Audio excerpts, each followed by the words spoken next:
In order to use Carumba, you're going to want to be able to take some Rhino geometry and break it down into lines and points. In this next series of videos, we're going to look at the best way to do that and also learn a little bit about the way that Grasshopper organizes data so that we can understand how to reference our points. In the end, we want to end up with a box that looks like this, where each vertex is individually numbered. We're going to start from the beginning and work our way through. So first, let's build our box in Rhino space. So I'm just going to start with a rectangle. I'm going to copy that rectangle vertically, and then I'm just going to draw lines at each of the corners.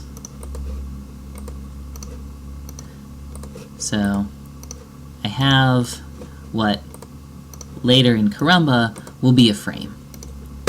So then I want to take this series of lines and I want to reference it in Grasshopper.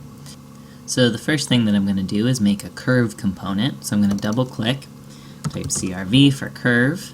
I'm going to grab the curve component. It is orange and empty. I'm going to highlight all of my geometry from Rhino. I'm going to right click on the curve component and say set multiple curves, because I'm actually referencing more than one this time. This component is gray. It's containing all of these curves. I can see when I click off in Rhino, it's red. That means it's being referenced from Grasshopper. When I click here, it's green. And so if I want to look at what's going on inside of this component, I can use a panel. So I'm going to double click, make a panel, and I can see that I have 6, because we're starting at 0. I have 6 lines that are being referenced. And so what happens here, I've got this bottom continuous rectangle, 4 verticals, and this top continuous rectangle. So that's why I only have 6 things, even though really I've got 4 lines at the bottom, 4 lines at the top, and 4 lines vertically, so I actually have 12. So what I want to do is break apart the rectangular geometry. So I'm going to go ahead and delete this panel for now, and I'm going to use a explode component. So I'm going to double click, start to type explode. I'm going to grab the explode the curve into smaller segments, and I'm going to plug this in here. And so now you'll notice at the vertices I'm seeing points. So my lines have been broken, and I have an output of segments, and I have an output of vertices. And so what I want ultimately is to have Grasshopper understand each one of these points as a singular entity. So let's see what's going on with the vertices right now. We're going to do that by numbering the points with a component called points list. So I'm going to double click, and I'm going to start typing points, and I see points list, and what this does is this component just displays the number of each point.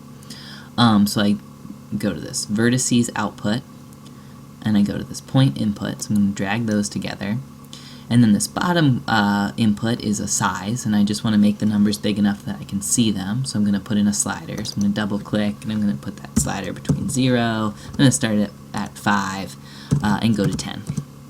So I'm going to take this slider, I'm going to plug it into the size. Now I can see what's going on. And I'll notice that there's some weird stuff happening here. So I've got multiple numbers at some of these points. And that's not what I want. I want Grasshopper to be understanding each point as only one point. So let's try and figure out what's going on here. So the first thing I can do is make a panel and look at what's happening with the vertices. So I'm going to double click, // make a panel. I'm going to plug the vertices in here. Okay, so I've got a lot of information here. And some of this is going to get into the way that Grasshopper structures data. I'm just going to kind of gloss that right now, and we'll come back to it in more detail later. But you'll notice that we've got some sort of headings here with lists underneath, and what has happened is that Grasshopper has divided each line up into one of these headings. So all of my verticals are these ones that just have 2 points, and then those rectangles are the ones that they actually have 5 points. That is curious. Yeah, so I guess what has happened is that it labeled the starting point to the next, back, around, and back to the starting point again. So each of those ones is listing 5 points. We've got a lot of redundancy in this list. So what we want to do is to call some of the list, call cull, and remove the redundant points. So I'm going to go ahead and get rid of this panel, and I'm going to put in a call component. So we're going to double click and start typing cull, and we're going to call duplicates. And so what this should do is remove places where we're seeing multiple of the same points. So this has inputs of points, it has an input of tolerance, so how close those points need to be before it considers them the same. I'm going to take these vertices output, going to plug it into the points input, and then I'm going to take this points list and I'm going to move it over and take the output of the call component and plug that in there. Okay, so this is better. We seem to have fewer redundancies, but we're still having some. So let's look again and see what we think is going on. So I'm going to double click, I'm going to make a panel component, and I'm going to take the points output, that's what this is, and I'm going to plug that in here. Okay, so what happened is I still have Grasshopper kind of dividing up the data into the original lines, and what that is doing is still creating redundancies of points. And so what I want to do is tell Grasshopper, I don't want you to look at all of that data broken up like that. I want you to look at it all in one sort of list. So what we can do is change the formatting of the lists, and we'll go into some of this structure in more detail later.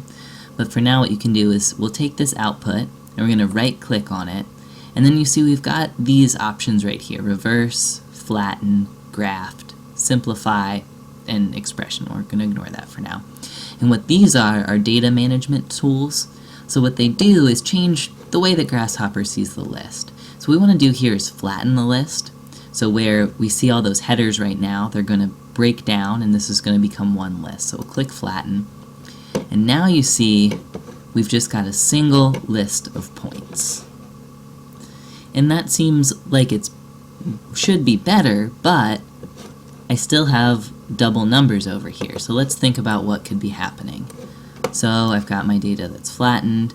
Oh, so I didn't flatten the data before it was calling the points. So what was happening was the data that had been separated beforehand, let's look at that, we'll double click, make a panel. The data coming into this is still separated out. So let's try flattening before we come into the call points component. So I'm going to remove this flatten here, right click, flatten, and now I'm going to flatten the data coming out of the explode component. So I'm going to right click, flatten. There we go. So now Grasshopper is understanding each point out of here as a singular point with a single number. And we can see that over here I've got only 8 data points, which is exactly what we want.